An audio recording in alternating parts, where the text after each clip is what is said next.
welcome back to our channel. You're here with me, Sweet and Stevie K. Okay, today guys, we're watching Mumbai's Indians transforming megacity. Yeah, Mumbai, India's transforming megacity. Yeah, watching it on your channel TDC. Thank you to Calpis for sending the link. It says 5 transportation mega projects are under construction throughout Mumbai. Actually, I'm going to not read, I'm just going to watch. Guys, if you're new to our channel, don't forget to like, share, subscribe. Also check out our other channel, which is Cool or Touch. Links will be in the description below, and do let us know what else to react to. I'm going to put the link to this video in our description below. Click on the link on the channel, like, share, subscribe, or let us know if there's anything else from that channel that you guys want us to look at. Yeah. And if there's any other kind of videos like this, you know, could be about travel, could be about food, tourism, you know, things changing, growing, expanding, becoming better, whatever it might be, or just history about India, or hidden secrets, rare facts, or you know, stuff like that, anything like that that you think that will not only be interesting for us but other people, and also that we can watch it together, do let us know. I'm gonna get on with it. Here we go. Big things are happening in India's financial and entertainment capital. Its contiguous urban population is nearing 25 million, and its land is surrounded by water, making it the world's second most densely populated major city. But there's hope that a set of 5 transportation mega projects that are under construction simultaneously throughout the city will ease the movement of people and goods and help position it to become a global power center by the middle of the century. Wow. This is Mumbai, the transforming megacity. Surrounded by the Arabian Sea, Mumbai, which means mother in Marathi, the local language, is the heart of the state of Maharashtra, the second most populous country subdivision on Earth and the single largest contributor to India's economy. What was a group of islands were, by 1845, merged into one landmass through multiple land reclamation projects. But it was a turning point in American history that did arguably the most to place Mumbai on its modern path. Had it not been for the Civil War in the United States, Mumbai probably wouldn't have been as important a city as it is today. That source of raw cotton for the newly industrialized England suddenly dried up due to the Civil War. Simultaneously, they managed to open the Suez Canal, which cut the journey to London into 1/3. So what was the 90-day journey became a 30-day journey. When you come out of the Suez and you come out of the Red Sea, the port dead ahead was Mumbai. So Mumbai just happened to be in the right place at the right time with the whole of Maharashtra's rich cotton growing culture. One of the things the British brought to us were the railways, mainly to move goods from the hinterland directly to the port. And the port really grew like mad. Today, Mumbai's seaport handles most of the container traffic entering and exiting India, creating many jobs for its residents. Ramesh Shinde commutes by train to work at the port. I work at a shipbuilding company, Mazagon Dock, building submarines. We've already built 5 submarines and we're currently building the 6th. Wow. The prospect of good, stable employment has been attracting people from across India for decades. In India, we have a huge problem of people migrating to the metros. You can't prevent people from coming to the city of Mumbai. They have as much right to come here as any other Indian.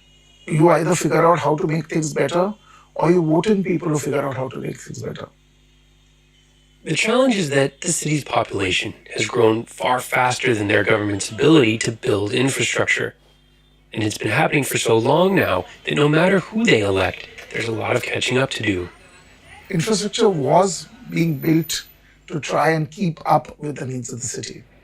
But from the 1970s onwards, we had a lot of setbacks in spending money. We had a complete lack of foresight. So, you know, when you reach 10 million people and your infrastructure is good for 2, and you bring up your infrastructure to 10 million people, by the time you do that, it's already surpassed 15 million and it's inadequate. To close the gap, 5 massive transportation builds are happening at the same time. Wow. The first is the Mumbai Metro, one of the most ambitious and important transit initiatives in history. Right now, our Suburban Railway is lifeline of Mumbai. This Suburban Railway carries around 9 million passengers.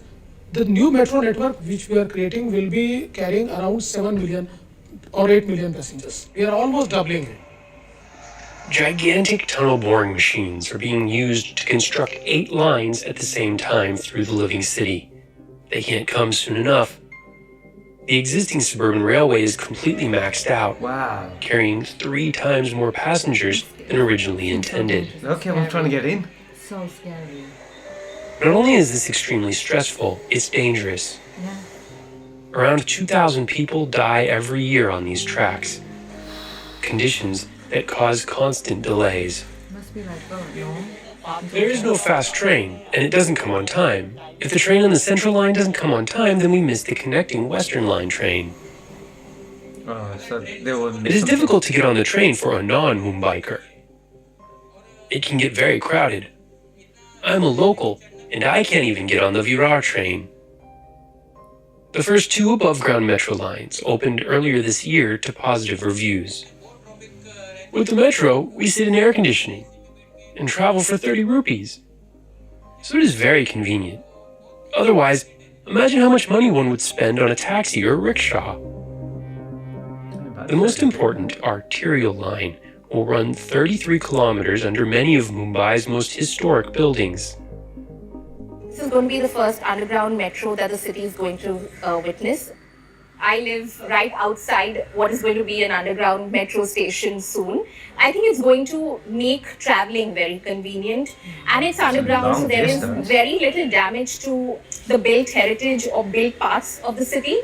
The way the networks are being built right now, it's made connectivity so much easier and convenient. You get out from your railway station, you have a skywalk that's connecting you to a metro line, and from there directly home. I remember speaking to R.A. Rajiv. He said that while the first metro project took about 10 years, they were really hoping to make the rest of the lines quicker, and we're seeing that. We're seeing that happen in the rest of the city, the suburbs. The current plan is for 14 lines to make up a 360-kilometer network. It'll also help ease traffic congestion. The road is very, very stressful. Clutch, brake, clutch, brake. There's a lot of traffic. Driving a car is very difficult. And what's more difficult than driving is parking. That's also a problem. He just like carries on. Mumbai's layout means its most popular areas are in its southern end, like Bollywood, India's booming film and media industry. Many of its stars live in Bandra, a lush, upscale neighborhood. A little further south is the city's historic heart, home to government agencies, the main business district and university, luxury hotels, and famous landmarks, including the Gateway of India, the Chhatrapati Shivaji Terminus railway station, and the ensemble of Victorian and Art Deco buildings that face each other across Oval Maidan Park. However, this area is so congested that it can take well over an hour to get to the airport by car. That's where project number 2 comes in.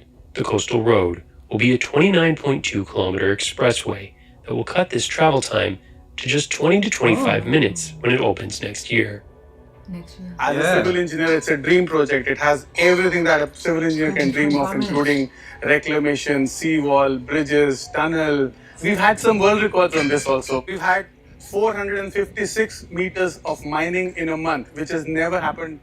The Coastal Road project was a dream in India, and now it is being built. So there's a lot of progress in India. The project also creates 10.5 kilometers of non-stop waterfront promenade with various green spaces and will improve ease of travel to Sanjay Gandhi National Park, the world's largest tropical urban forest. Wow. However, the highway will also be a massive concrete barrier that cuts off much of the seafront, replacing that view with loud vehicle traffic. Cautionary tales of such an approach can be found in the US cities of Seattle and Boston, which recently spent billions to open up access to their precious waterfronts by tearing down viaduct highways to reroute traffic through newly dug tunnels instead. Other concerns include encouraging more car ownership, which could make air pollution and traffic worse, that it neglects the needs of carless residents who make up a majority of the city's population, and it seems to ignore perhaps the city's biggest threat: When you build roads which are 1 kilometers into the sea, you need more roads to be built to connect that. You're increasing your built infrastructure. That increases cost, that increases the damage that you're doing to the environment. You're reclaiming your seas for this at a time when there is a threat of the city submerging. We need to seriously think about whether a coastal road is really going to benefit the city 50 years down the line. Are we going to see more waterlogging incidents during the rain? None of that has really been thought of. No, it hasn't been thought of. Mumbaikars call elevated highways, like the coastal road, flyovers. Another one is the Worli Connector, the third major project. It will cut through the island, so vehicles can cross the city uninterrupted from coast to coast. This taxi driver is constantly navigating its construction. Based on conversations with his customers, he has a good idea of how this new piece of infrastructure will be used. When the bridge is built, the locals who have to go into the suburbs will go from below. The rest of the people will go up over the flyover. So we first had a whole series of flyovers in Mumbai, but they were all north-south. So east-west connectivity was terrible. Kurush lives in the satellite city of Navi, Mumbai, which will benefit from the fourth project. The Trans-Harbor Link is a 21.8-kilometer bridge for vehicles to quickly cross the bay-like inlet of the Arabian Sea that separates the island city from the Indian mainland. When it opens this year, it will be the longest sea bridge in the country. Wow. It is not just a transportation corridor. It will be an engine of economic growth. So what this bridge does is, actually it brings the mainland within a distance of 12 to 15 minutes, adding a huge land parcel to Mumbai. Wow. With the bridge in place, the fifth project makes a lot of sense. The Navi Mumbai International Airport will provide what many other global cities already have: one airport dedicated to international flights and a second for domestic travelers. With an urban area nearly twice as dense as the national capital, it is vital that Mumbai's transportation system works. So even though these 5 big projects have taken decades, now that the steel has been laid and the concrete poured, an even more ambitious vision is emerging. The city has transformed. We're moving towards becoming a megapolis. We're looking at something all the way to the Gujarat border in the north, to Murbad in the east, and to Mangaon on the Bombay-Goa highway in the south. That is what we've realized the city of Mumbai is going to be. And that's the Mumbai metropolitan region ultimately. But an example of the constantly evolving trade-offs to continual development is Garai, a part of the city that has remained fairly immune to its sprawl. Lying just across Minori Creek, it is only accessible from the south by ferry. In the evening, the place is totally deserted. You don't feel like you are in Mumbai. This is a beautiful place. Hillary has seen firsthand just how fast things are changing. So people are crazy for money. Everybody wants a fast life. Yeah, everybody has sold to property. Before there was not a single wall over here.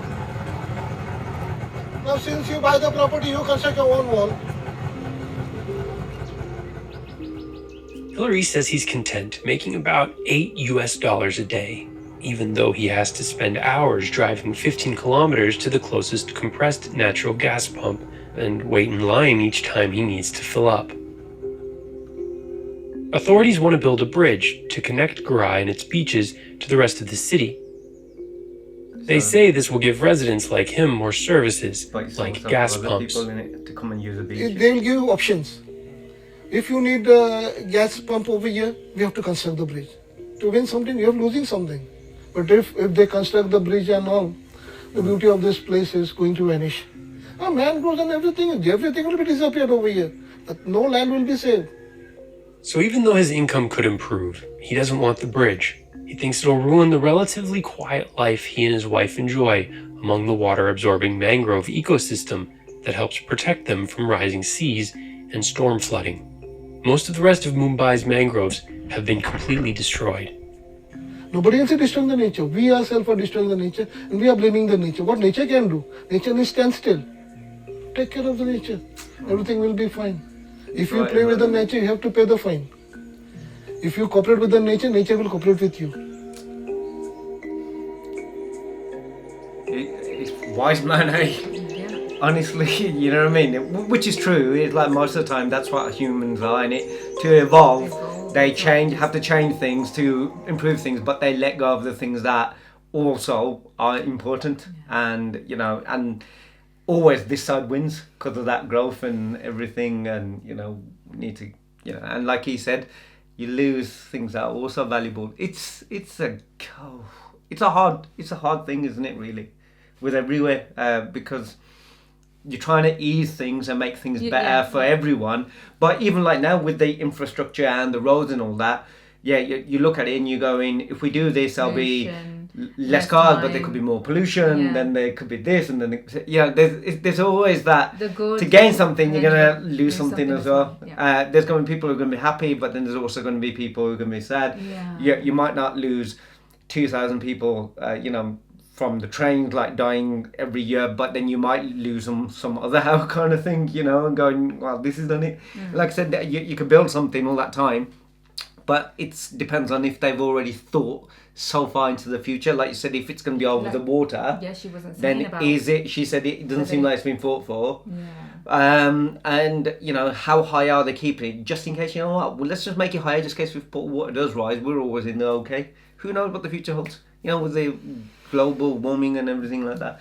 But like I said, at the same time, in a positive way, they've been working for such a long time. It seems like it's and it is great. Nice to see things improving and think, you know, the great. It looks like a great job, and they look like they're working really hard on, you know, like basically, so things can move around, people can move around, more can be seen, more can be done, and you know, ins and outs and stuff like that. So it's an improvement as well. It's that whole give and take, isn't it? I mean, I didn't know that all these. Sorry, there's one thing. Obviously, you hear Mumbai. I didn't know that all the main Indian Bollywood actors all live in Bandra, totally away from everyone else, kind of thing. You know, they all live here. And it's like, what's the difference between where they live and where everyone else lives? I just want to know, what is the difference? I'm not. It's just because we do lots of movie reaction than anything. And it's just like going, how come they're all? Have they got like this section where you know you got like Lord of the Rings where you got like a guard at the door and saying, this is Bandra, this for only like Bollywood stars. You lot are not coming in. You know what I mean? No person is allowed. Have you got money? Are you a star? No, not happening. Shut the gates. You know what I mean? Show me your pass. I'm a Amitabh Bachchan, you silly fool. Oh, sorry. Come on, sir. Anyway. But interesting. Like I said, send some more videos like that. It is quite nice to like learn new things that we don't know. We're not there, so we don't. Even if we came to India, you can't cover so much. No, you don't know so much. Yeah. You know what I mean? Yeah, you know what you know. You go where you go, and you're interested in it. As well, it makes it easy if you want to see everything as well. But I think after they do these 5 projects, I don't believe it'll stop there. I think once this is done, then they're gonna look at how can they get from one place to another. Like, you know what I mean? Like the other parts of India quicker and all that, because they'll be like going, okay, if we, like you said, domestic flights and international flights, having a place like that. But they might probably go, well, if we can't get on the domestic flights, then how can we still get there travelling on another train or car kind of journey, road trip kind of thing? I mean, something similar to what America does, don't they? Because, I mean, the UK, you travel about 3 or 4 hours, we're everywhere. You know, that's about it. You touch that side to that side. You know, we're in the middle, so we're just like udhar jao. Unless you go down to like Scotland or something, that's a bit of a try. Glasgow. Yeah, go to Scotland. We live in England. Exactly. So that's still like we live. But that's United Kingdom. But that's Scotland. Yeah, but still. But we live in England. Going to the top, it's still a lot. But that's Scotland. I don't really care. that was the video. That was the reaction. Let us know what you guys thought in the comments below, and we'll see you on the next one. Take care, see you soon. Bye.